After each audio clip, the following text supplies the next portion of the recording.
Oi, Flávia.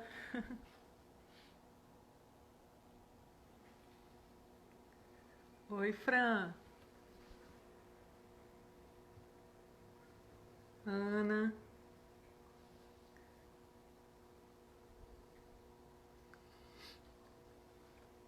Oi, Cláudia. Vanessa. Que bom que vocês estão aí.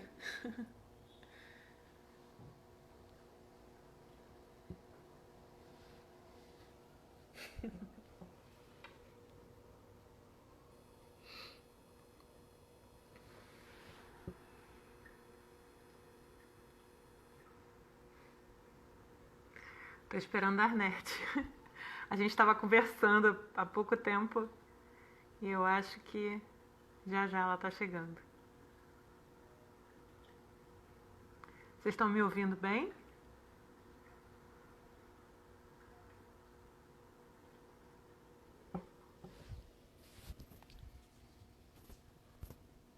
Acho que eu vou ter que trocar aqui.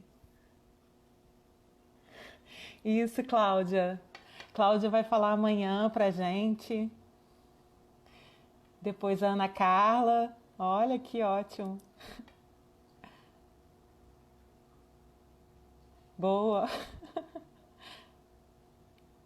E eu aqui muito feliz por isso tudo.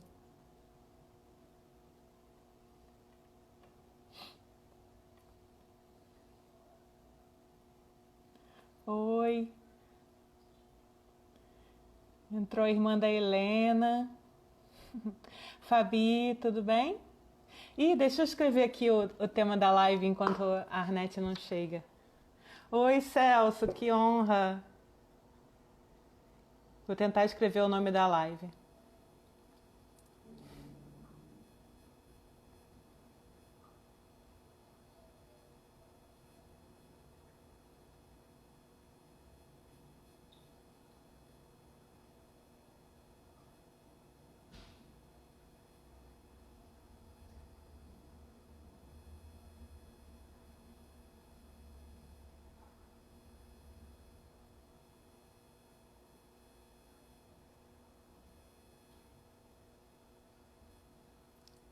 É, consegui. Que bom, gente. Estou muito feliz de vocês todos estarem aqui. Vamos só aguardar a Arnete.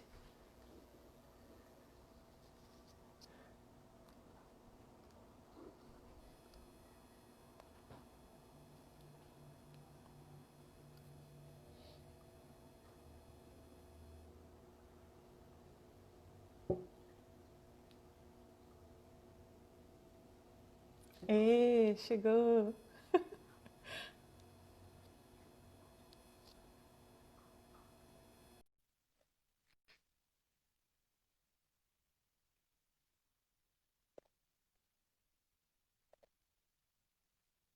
Oi! Oi! Continuando a nossa conversa. Então, a gente mudou de mídia, né? A gente saiu de uma, agora entrou aqui no Instagram. Sim. Arnete, tem muita gente na nossa live já. Todo mundo que vai falar nos outros dias. A Cláudia Politano, a Ana Carla, o Celso Amadeu. Tá todo mundo aqui. Ai, que bom! Que bom! Sim, Muito sim. bacana! Muito bacana! Eu tô te Ah, escutando bem, tá tudo bem. eu também estou te ouvindo bem, eu estou te vendo bem, eu estou me vendo, porque da outra live eu não me vi. Não conseguiu, Eu né? fiz a live, não me vi, eu só vi a Ellen, né, a convidada, mas eu não consegui me ver do início ao final. Então já estou me Sim. sentindo mais tranquila de me ver, porque a gente fica falando sem saber direito o que está acontecendo por aqui, não Sim, é? nossa internet está ótima também, tá tudo ótimo. Que assim Então seja. hoje, que assim seja, e assim Que assim será, seja. Assim já é. assim já é, isso aí, é isso aí. Então, Então, vamos então começar? Vamos começar? Vamos começar nossa conversa? Vamos. Nossa conversa sobre vida? Vamos começar. Linguagem e vida hoje. Isso, né? Vamos falar da vida. E eu vou começar agora com um poema que eu vou ler agora para vocês. Sim.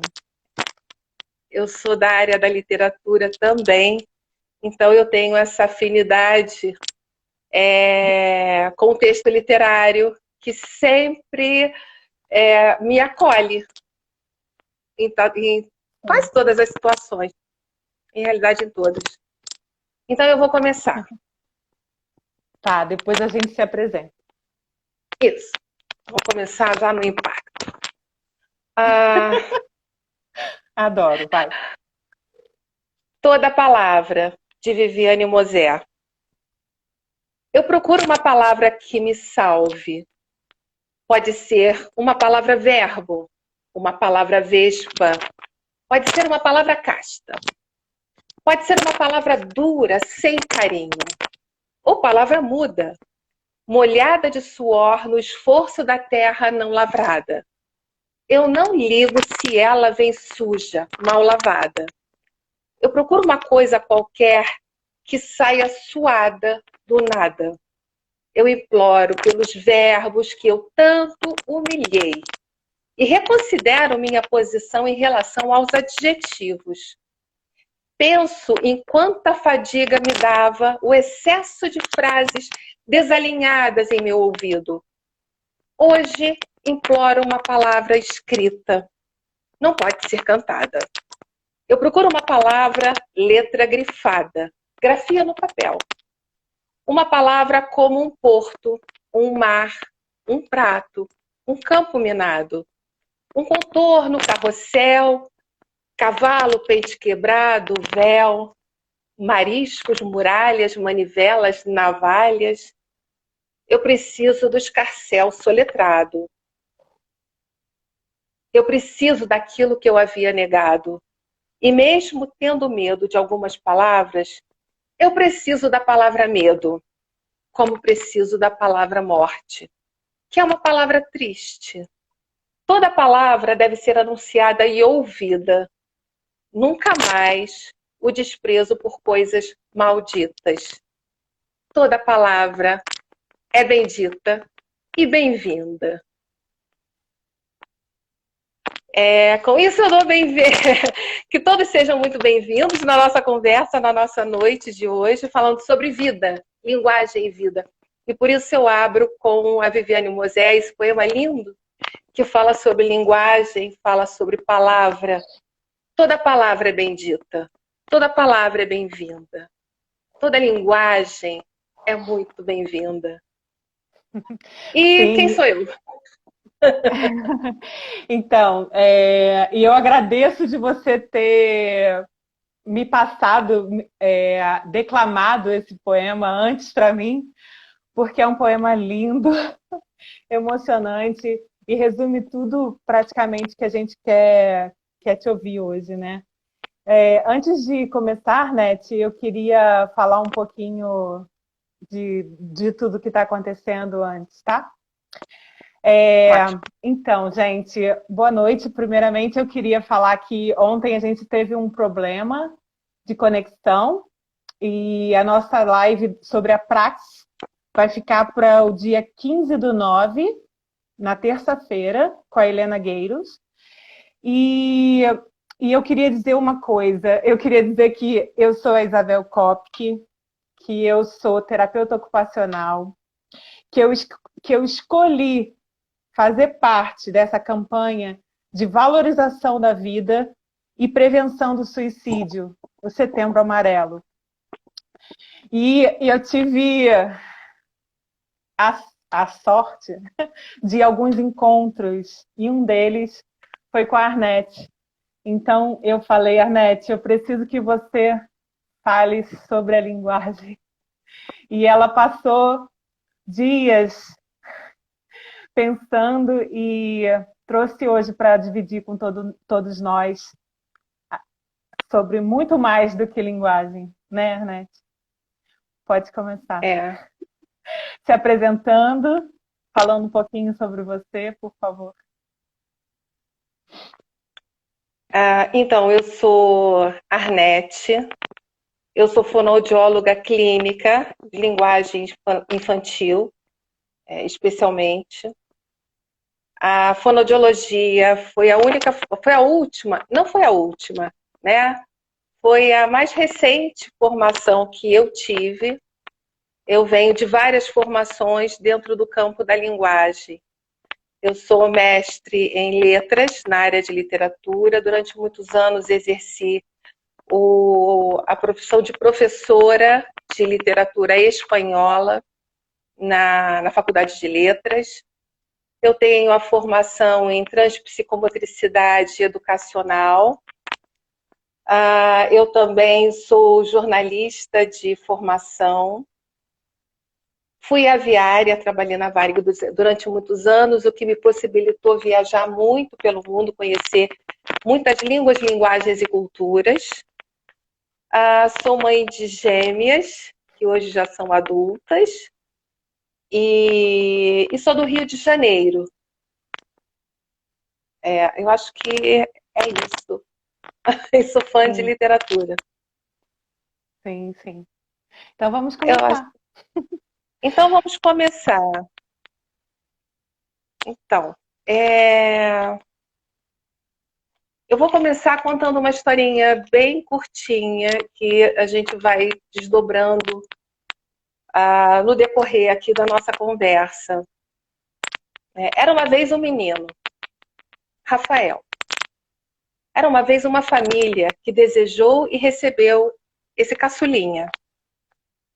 O menino bonito, saudável, inteligente, feliz, não se harmonizava bem com a fala. O observador silencioso seguiu a vida driblando algumas dificuldades. O cansaço por lidar com suas dificuldades foi apagando a chama da vida. Rafael deve ter usado sua criatividade em outras formas de comunicação. Em vão. Uma noite, Rafael apagou definitivamente sua chama.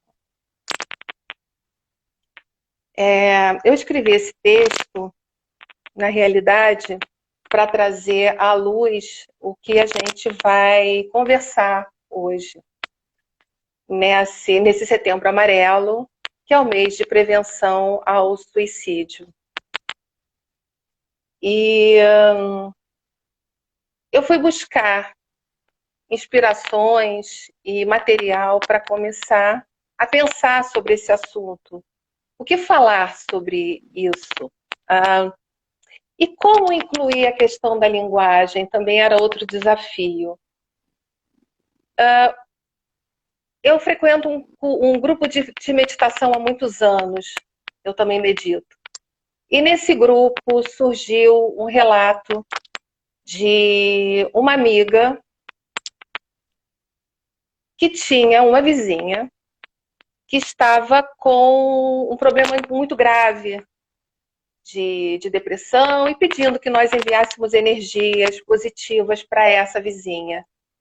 E aí veio a informação de que essa vizinha é uma mãe que tinha recentemente perdido seu filho, Rafael. Eu fiquei com esse relato pequeno na memória e quando Isabel me convidou para falar sobre linguagem, eu me lembrei dessa mãe e pedi que um contato fosse feito com essa senhora, com essa vizinha, que pudesse conversar comigo. O ocorrido, a perda do filho, foi recente, acho que tem 6 meses. Ainda estamos com essa mãezinha no período de luto. Eu cheguei a essa mãe por conta dessa colega de meditação e essa mãe se prontificou a conversar, não a conversar comigo, mas me contar a história, o que tinha acontecido. E a exigência que ela me fez é que não seria por telefone nem por videochamada. E sim, ela me mandaria áudios me relatando o acontecido. O que foi que aconteceu com o Rafael? Claro que eu coloquei essa mãe à vontade, né, que ela escolhesse a forma que ela achasse melhor para relatar o caso tão delicado. E ela me mandou 2 áudios me contando toda a história, o que foi que aconteceu, como ela está, como ela se sente. E me pediu perdão por não conseguir conversar comigo por telefone, porque ela não conseguia conter o choro. Ela não conseguia ainda conter o choro. E ela não estava à vontade para chorar na minha frente, chorar comigo. Então, nós combinamos assim, ok, você fica à vontade e você faz da forma que seja mais confortável, se quiser fazê-lo. Se não, tá tudo bem, tá tudo ótimo. Ela me mandou o primeiro áudio, eu ouvi, mandou a continuação, o segundo áudio, eu também ouvi. E aí eu retornei com um novo áudio, agradecendo muito a disponibilidade dela por me escutar e por me relatar o que aconteceu, como ela estava se sentindo. Mais uma vez ela pediu desculpas por não conseguir conversar comigo. E assim ficamos. Mas, logo depois, ela manifestou por mensagem o desejo de falar comigo por uma videochamada no dia seguinte, à noite. E no dia seguinte, à noite, nós fizemos uma videochamada. E eu a vi e ela, perdão, ela conversou comigo, me contou com mais detalhes o caso.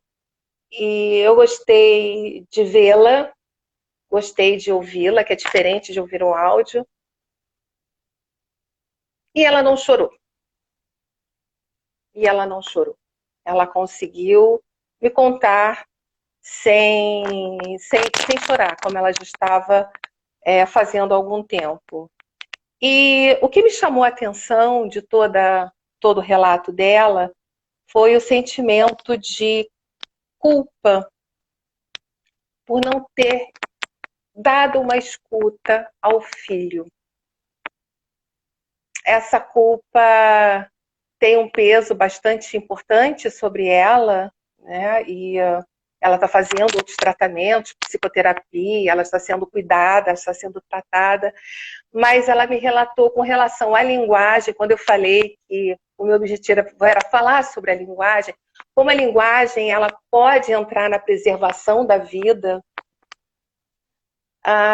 Ela começou a pensar sobre as formas de comunicação que Rafael teve com ela, sobre sua angústia, sobre sua ideação de morte, sobre suas dificuldades. E a mãe não conseguiu dar uma escuta. E aí eu comecei a pensar sobre a escuta como condição primordial para a linguagem. Porque foi o maior incômodo que ela relatou para mim foi justamente isso. Eu não escutei meu filho, eu não dei uma escuta para o meu filho. Ele deu sinais, sim, deu sinais, vários sinais, mas eu não escutei. É como se fosse uma espécie de surdez, né, ou de uma cegueira para o que estava acontecendo.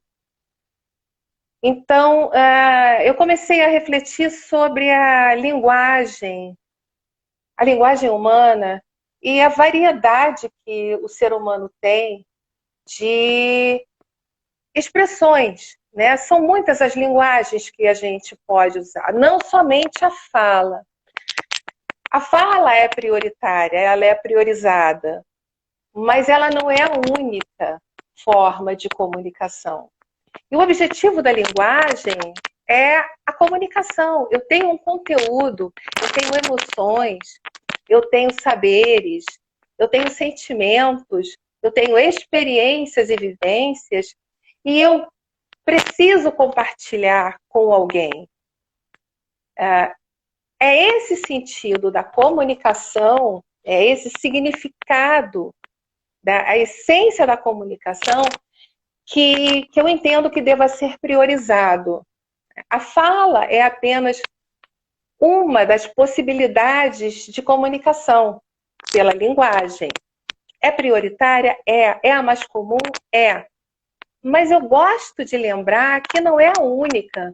Nós temos a linguagem corporal, o nosso corpo fala, né? A nossa fala sai de um corpo. Quando a gente fala, o corpo fala junto. Nós temos a linguagem das expressões faciais, o gestual, os símbolos, a escrita. A escrita é uma forma de linguagem. Quando a fala, ela não flui com tanta tranquilidade. Nós temos a linguagem artística, o interesse por determinados livros, determinados temas da literatura, o interesse por determinados quadros, por determinadas esculturas.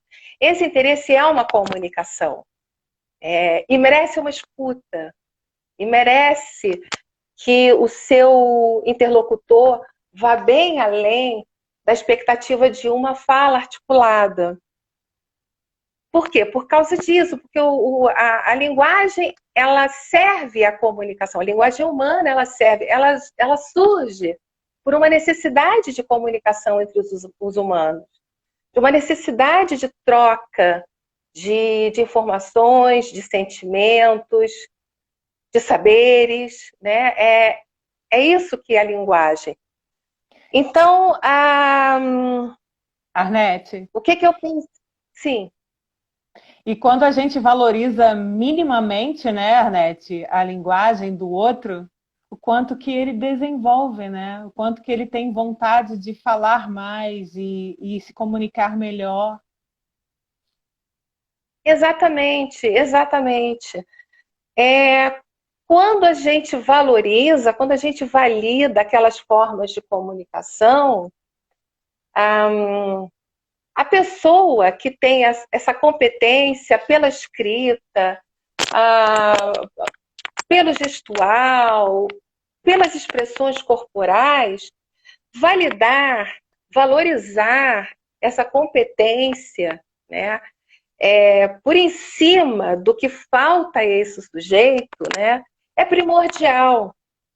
E o que acontece, que eu acho que acaba acontecendo o contrário. Se você não falar, eu não posso te ajudar, porque a única forma de escuta que eu posso te oferecer, né, é uma fala articulada. A tendência dessa pessoa é, diante de tanta falta de valorização e de tanta exigência de um modo único de expressão, de comunicação pela linguagem oral articulada, pela fala, a tendência dessa pessoa é ela ir se retraindo. Ou seja, eu tenho possibilidades de comunicação, só que o outro não valida, o outro não me dá uma escuta. E com isso, ele não faz uma troca comigo, né? Ele não caminha comigo. Então, eu caminho sozinho no silêncio. Então, E acabo sendo conhecido como tímido, né? Aquela pessoa que não fala muito, que não gosta de falar. E eu fico vendo muitos cartazes, né, assim, que me chamam bastante atenção, né? O meu silêncio não quer dizer que eu não tenho o que dizer. E você teve uma experiência na Espanha, né, com essa dificuldade da língua e o quanto que você precisou de estímulos de acolhimento para você poder, né? Conta um pouquinho disso para gente. Então, em um determinado momento da minha vida, eu decidi morar na Espanha, em Madrid. Eu nunca tinha estudado espanhol seriamente. Até porque a gente, aqui no Brasil, a gente tem essa falsa ideia, né? Ah, para que brasileiro que fala português não precisa estudar espanhol, né? Todo mundo se entende, todo mundo. E a gente lê do engano. Nada disso. Não é assim que funciona.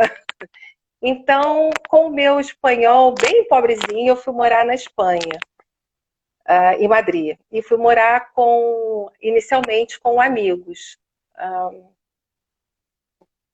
E aí eu dei de cara com a dificuldade de comunicação, porque me faltava a língua.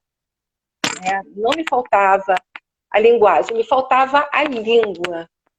A dificuldade de buscar palavras, a dificuldade de encontrar uma pronúncia que fizesse sentido para o meu ouvinte. E aí eu tive muita sorte, porque eu recebi o que eu chamo de acolhimento linguístico. As pessoas que me receberam, que me ajudaram, que caminharam comigo nessa temporada na Espanha, né, foram pessoas capazes de me oferecer um acolhimento linguístico. Então, o que é o acolhimento linguístico? É aquela disponibilidade interna que o interlocutor tem de buscar os sentidos que esse falante está tentando dar a situações, enfim, a demandas, de todas as formas possíveis. Então, eles liam, eles me ouviam pelas expressões faciais, pelas mímicas, pelos gestos, pela expressão corporal, pela proximidade de determinadas palavras, determinados vocábulos. Eu errava muito, porque falava muito espanhol, mas eles buscavam. E foi justamente isso que me deu ânimo e força para buscar um trabalho de estudo, conhecimento aprofundado da língua espanhola. Eu sinto que se eu não tivesse recebido esse acolhimento linguístico, provavelmente eu teria ficado marginalizada como imigrante durante muito tempo, porque é geralmente isso que acontece, e provavelmente eu teria uma reação negativa para a língua local. Como eu recebi o acolhimento linguístico, eu fui estudar, e estudei, e me encantei com a língua. E quando eu saí da Espanha e voltei para o Rio, eu me candidatei a um mestrado em letras, né? Língua e literatura espanhola na UFRJ. E eu fiz esse mestrado e durante muitos anos eu trabalhei como professora de literatura espanhola na universidade, na Faculdade de Letras. Então, é isso, esse acolhimento linguístico, o que essa pessoa tem para oferecer de comunicação dentro do que ela tem para falar, entre palavras, enfim, todos os níveis linguísticos, e as outras formas de linguagem. Né? Então, assim, ter sido, as minhas outras linguagens terem sido validadas por essas pessoas em Madrid, que são madrilenhas, né, num esforço, num acolhimento mesmo, né, das minhas demandas, das minhas expressões, isso foi fundamental. E essa experiência eu levo para a clínica de linguagem infantil. O que a criança me traz? Né? Ela chega porque ela tem uma dificuldade na competência de fala. Sim, o que falta a ela a gente já sabe, mas o que ela tem de riqueza desse universo de comunicação? Né? Quais são as pérolas que ela traz para mim? E por que eu não posso olhar, admirar, valorizar essas pérolas? Sim, um olhar, né, da criança, um apontar, um se mexer, né, um se aproximar, um fugir, né? Tudo isso ela tá mostrando para você o que ela pensa, como ela pensa, o que ela gosta, o que ela não gosta. E minimamente, se você investe nisso, você pode ajudar demais a ela querer mais e mais e mais, né? Uhum, uhum. Então, eu acho que essa é a chave, sabe? Para todos. A minha experiência na Espanha, eu era adulta, né? Não era nem criança, eu era adulta. Então, eu já tinha uma competência linguística da minha língua materna. Mas eu não tinha nenhuma competência linguística da língua estrangeira, né? Da segunda língua. Não, e na E tinha. Espanha, desculpa, na Espanha, eles não te escutam se você não falar o espanhol. Eu viajei para Portugal e fiz uma conexão em Madrid. Eu não consegui me comunicar. E eles falavam, eu não falo inglês, eu não falo essa língua aí que você está falando, que é o portunhol. Você se vire.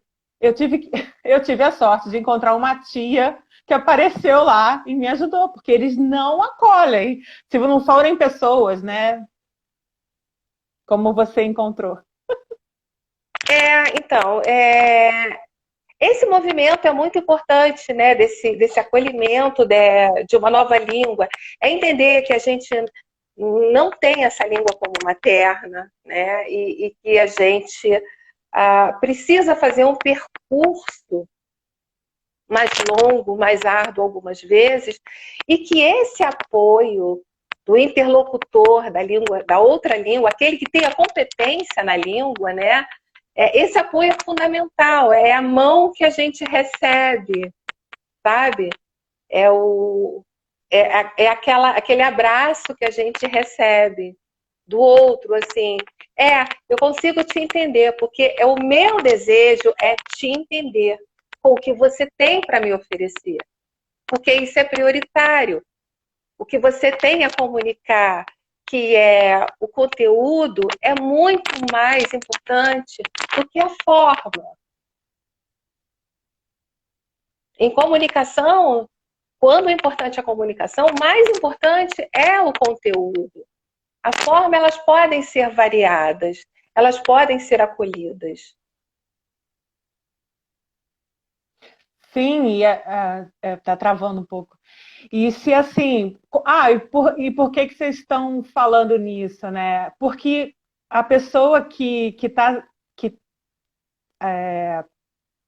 possa estar desistindo da vida, ela, ela simplesmente não, talvez não tenha sido entendida, né? É, Porque a provavelmente gente provavelmente ela não deve estar entendendo a própria potência de vida, não é?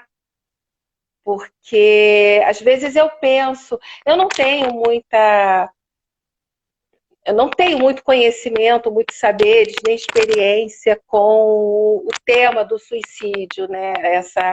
Esse contato com essa mãe foi a minha primeira vez que eu me enfrentei a esse tema. Mas eu começo a refletir sobre a pessoa que tem ideação, né, de se matar, de terminar, com apagar a sua chama da vida. Eu reflito no sentido de que talvez essa pessoa tenha uma intensidade, ela tem uma dificuldade com a intensidade das dimensões da vida, sabe? Porque a vida ela pode ser muito intensa e ela pode não encontrar explicações. Então, talvez a pessoa, enfim, se perca nessa situação, né? E aí eu acho que a linguagem pode ser uma ferramenta importante de ajuda. O que acontece é que essa linguagem dessa pessoa, do caso específico, essa linguagem ela pode ter lacunas, sabe? Ela pode vir com lacunas na própria elaboração da linguagem, do conteúdo, da mensagem, da comunicação. Ela pode vir lacunada. E essas lacunas, muitas vezes, elas podem ser preenchidas com a ajuda do outro, por meio de outras formas de expressão, de linguagem. Ainda que venham lacunas nesse conteúdo de fala ou de pensamento, enfim, de expressão verbal, né? A gente pode notar isso, mas é fundamental não esperar ou não exigir uma competência, né? uma linguagem, uma forma de expressão oral tão completa como seria da expectativa do ouvinte, do interlocutor. Então, eu entendo que é um exercício de doação, né? Frustra a minha expectativa, seria muito mais fácil que o outro me falasse clara, corretamente, objetivamente, gramaticalmente perfeita, né? A sua mensagem e me facilitasse o trabalho. Mas então, e aí? Como é que a gente faz quando isso não acontece com o outro? E a gente vê sinais de sofrimento no outro, pedidos de socorro, um corpo gritando, uma fala presa dentro do peito, gritando, buscando formas, possibilidades de fluir. E quando ela consegue, que isso sempre é com muita dificuldade, o outro não acompanha o fluido, porque o outro pode não estar atento para isso. E aí a tendência, eu me volto para mim mesmo e fico com aquela overdose, digamos assim, de intensidade de vida. Sim, e a mãe dele, pelo que você me contou, Arnete, ela não entendeu. Ele me ajudava, né? Lembra que você me falou isso? Então, outra coisa também que me chamou a atenção do relato é como ele era um menino muito inteligente, ele era um menino que gostava de compartilhar, de ajudar, né, a mãe nas tarefas, que a mãe também é professora. Como a mãe tinha que fazer as tarefas, preparar a aula, preparar exercícios, e ele se envolvia, e ele estudava, ele ajudava a mãe. Então, me pareceu que eu acho que não raro acontece que o cognitivo, né, se sobrepõe, nesse caso, ao emocional. Então, no relato dela, me pareceu bem claro e que ela argumentava com a cognição do filho, mas ele era tão inteligente, ele gostava tanto de estudar tanta coisa, ele era tão interessado pelas coisas do mundo. E como é que ele abandona o mundo desse jeito? Como ele me abandona assim? Então, isso me chamou a atenção, sabe? E nessa hora ela falou alguma coisa de como ele pode ter feito isso comigo, né? Não teve também uma coisa assim, uma sensação dela? Então, como um menino bonito, praticamente perfeito, um menino bonito, inteligente,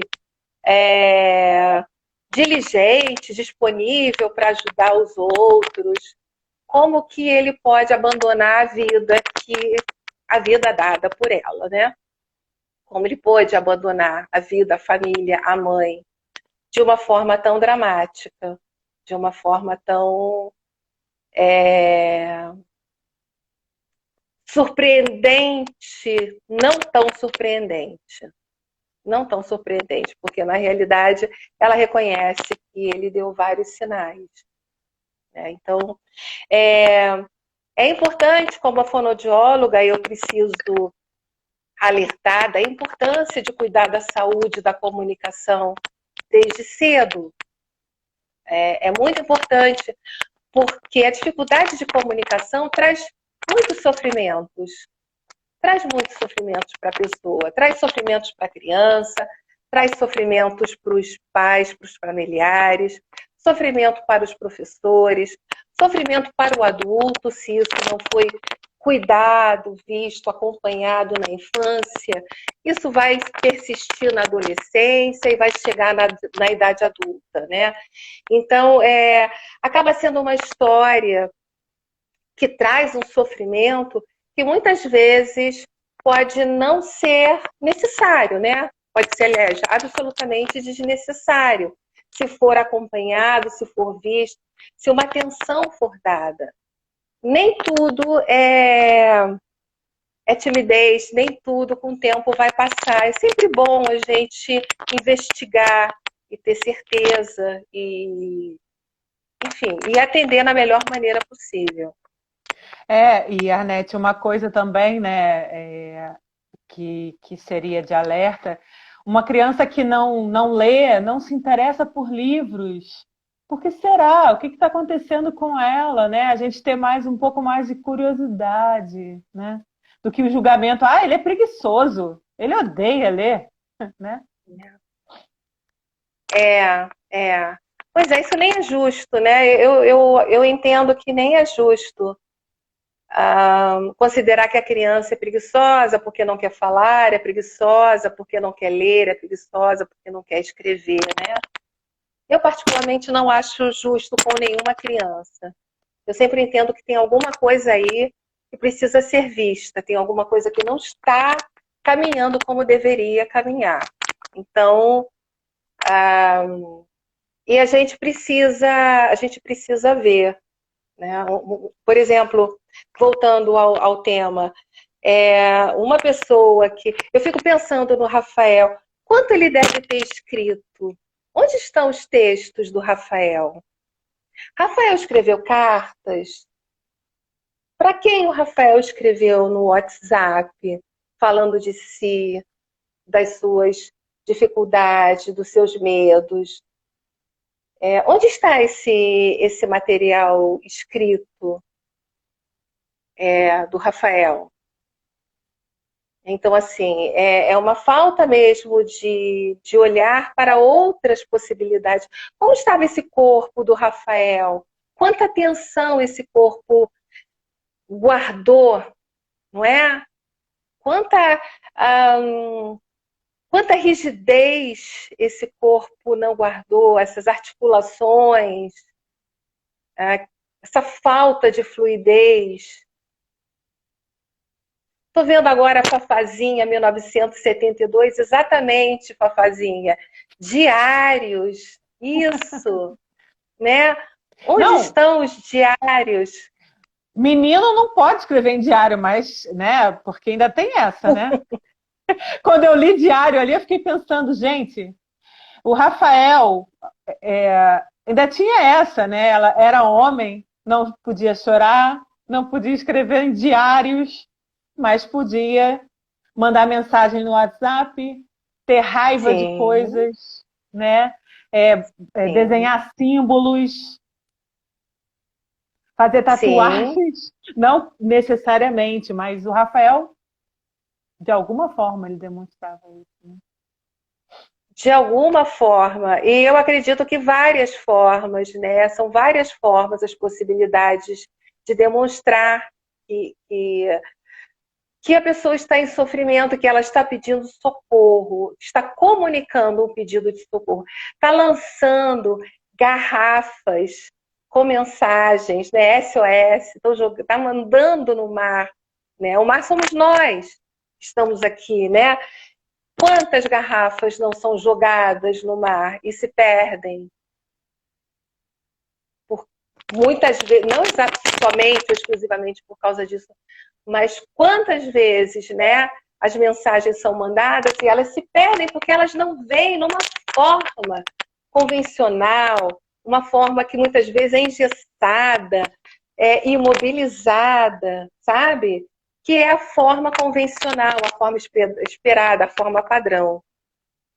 E Então, alguma. fala, Léo. Não, eu ia dizer, né? E a gente também não sabe, né? Quando se ele falasse assim, hipoteticamente, né? Olha, eu quero me matar. A pessoa, o que ele teria que escutar sobre isso também é muito pesado, né? O que a pessoa ia poder dizer para ele poderia não estar afim de escutar.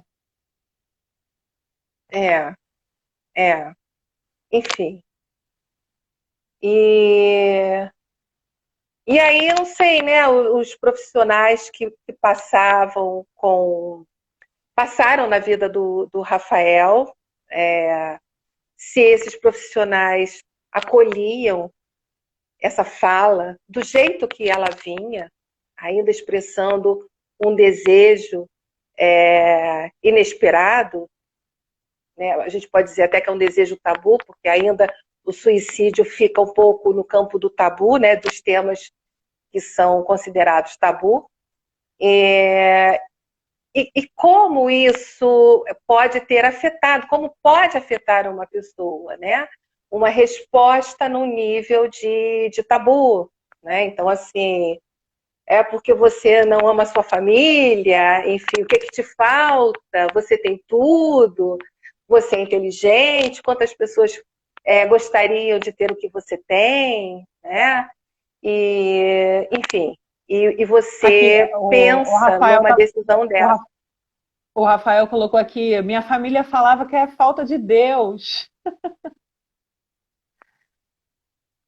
Eu não entendi. O que o Rafael colocou? Aqui, o Rafael botou aqui, quando estava com depressão, minha família falava que era falta de Deus.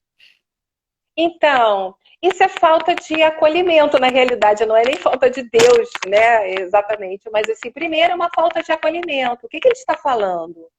Né? Por que está falando? O que ele está sentindo com essa fala, né? Porque tem uma questão também aí, né? O quanto que o interlocutor ele dá conta, ele suporta o que vem de material de fala do outro.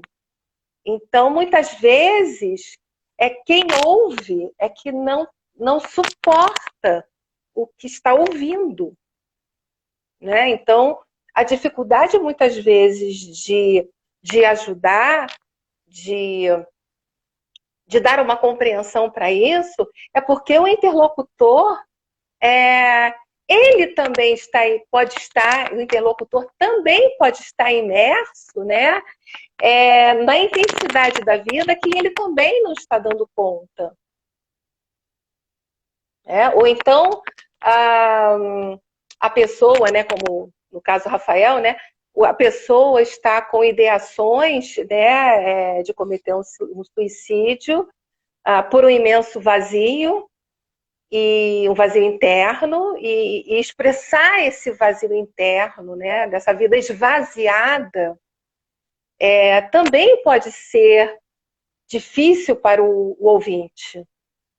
O ouvinte pode não dar conta disso. Não é? Por isso que é importante a busca de um profissional, um ótimo profissional, para trabalhar esse conteúdo de fala que vem, né? Sem julgamento moral. O mais Eu acho que isso é importante. importante, né? Sem julgamento moral. É um pedido de socorro, é um SOS.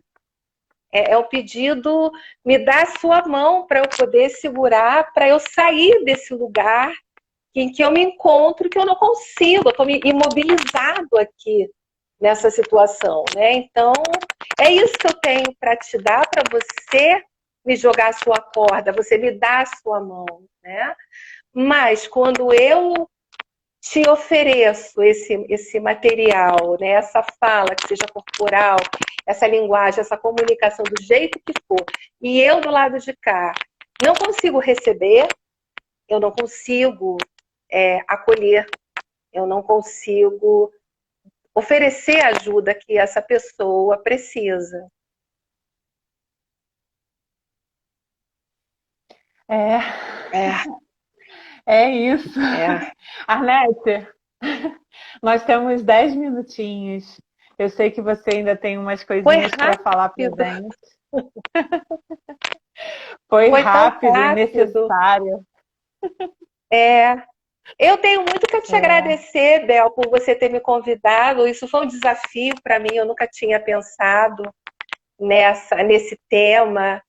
E quando você me convidou, eu vacilei, eu me incomodei, mas aí depois eu achei que eu poderia transformar esse desafio numa grande oportunidade. E eu te agradeço por ter insistido, que você insistiu, por ter insistido comigo, porque eu tive uns encontros muito ricos. O encontro com essa mãe, o encontro com essa história, né? O encontro com esse tema. Isso para mim foi muito novo enfim, na minha vida. Se não fosse a sua provocação, eu não teria andado por esses caminhos. É, é, é bem difícil mesmo, Arnete, porque eu cheguei nessa proposta do suicídio pela Ana Carla, que está aqui na live, acabou de aparecer. Ela falou assim: tá bom, Isabel, você quer fazer uma live? Então vamos falar sobre suicídio. Aí me veio assim: vamos, vamos falar sobre suicídio. Claro, quando é? Aí eu mandei uma mensagem para a Cláudia Politano, falando assim: Cláudio, ela é psicóloga. Eu, eu fui desafiada a falar sobre suicídio. Eu quero. Você tem uma literatura? Alguma coisa do suicídio, por favor? Aí ela falou: não, mas eu quero falar, eu quero ser sua parceira e quero que você desenvolva um projeto sobre isso. Eu falei: então é agora. Quem mais, mesmo sem ter passado por tudo, poderia falar sobre o suicídio? Você, Arnete. Empática, do jeito que você é. A forma como você vivencia e conta as coisas, a forma como você respeita o próximo, a forma como. Eu não posso falar muito. E eu tive a sorte na vida de atrair uma pessoa como você. Então eu falei: eu vou, mesmo ela me dizendo não, eu vou buscar uma maneira de ouvir um sim. E aí te provoquei. Isso foi bom, eu agradeço muito a você por isso. Eu te agradeço também. Acho que a gente fez uma troca, né? Nós duas aqui, cada uma ofereceu o melhor que tinha. Foi bom para mim pensar sobre o tema que você traz, né? Sobre o suicídio. E aí você chama uma fonoaudióloga, né? A gente pensa logo assim: nossa, qual vai ser a prática fonoaudiológica, né? No caso desse, eu nunca tive e A tal, né? Cláudia falou a mesma coisa. A Cláudia falou assim: você vai chamar uma fono, Isabel? Não, Eu falei. Então, eu falei assim, nossa, isso é o campo da psicologia, da psiquiatria, enfim, né?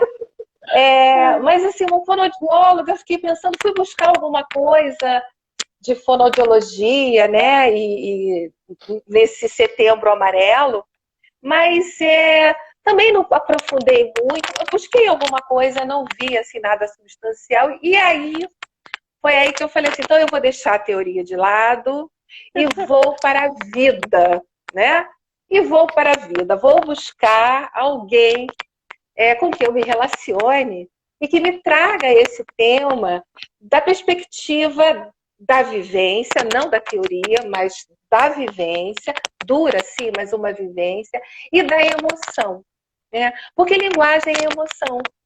A gente só comunica aquilo que nos emociona, aquilo que nos afeta. E como eu sou uma profissional da linguagem, eu comecei a pensar, você me provocou, e aí eu comecei a pensar, né? Então, assim, como é importante, e foi até no caso do Rafael, que desde menino, como eu escrevi naquele pequeno texto de apresentação, ele já trazia, né, dificuldades, ele não se harmonizava com a fala, com a linguagem oral, né? Era um menino que a mãe relata que ele era muito zoado na escola, porque era o caladão, sabe? Porque era o que nunca se apresentava, era o que ficava num canto. Essas coisas, assim, a gente precisa prestar atenção, observar, né? Como essas crianças estão lidando com a linguagem, porque a linguagem, ela não existe para causar desconforto no ser humano. Não é essa a função da linguagem. Ela não existe para causar desconforto. A linguagem é um recurso facilitador. É para trazer conforto. Quando ela traz desconforto, a gente precisa dar uma atenção. Precisa ter um olhar, uma escuta, né? Por quê? Porque por isso que eu não acho justo quando dizem, né? Me falam, ele não fala porque é preguiçoso, ele não lê, não escreve porque é preguiçoso. Há um desconforto, que pode apontar, inclusive, para patologias de linguagem. Né? A gente precisa fazer uma avaliação, pode apontar. Mas você imagina uma pessoa que vai trazendo esse desconforto com o passar do tempo, até a vida adulta. Quantos Rafaéis a gente poderia, né, evitar? Né? Então, aí eu comecei a pensar com um pouco mais de atenção na importância da fonoaudiologia. Você tem razão. Você tem razão. E eu agradeço por isso. Nós temos, acho que 2 minutos e fantástico. Muito obrigada, viu? Muito bom. Eu agradeço a você mais uma vez, agradeço a todos que estiveram conosco até esse horário, não é? Eu também agradeço muito. Agradeço os comentários, agradeço todo o carinho, as contribuições. Eu estou vendo aqui, são muitas as contribuições. Eu hoje estou tão tranquila aqui com você, Bel, que eu estou até fazendo o que eu nunca faço, nunca pensei em fazer, que é olhar os comentários, você sabe. Eu sei, foi a primeira coisa que você falou, lembra? Muito obrigada por vocês. Isso é um grande carinho e, assim, eu fico muito grata. Obrigada, Arnete. Vamos nessa. Olha, amanhã nós temos a Cláudia Politano, vai conversar sobre suicídio. Vamos bater um papo com a psicóloga amanhã, tá bom? Até amanhã. Muito obrigada, gente. Luciana, querida, beijo. Beijo, beijo, beijo. Beijo todas. Tchau.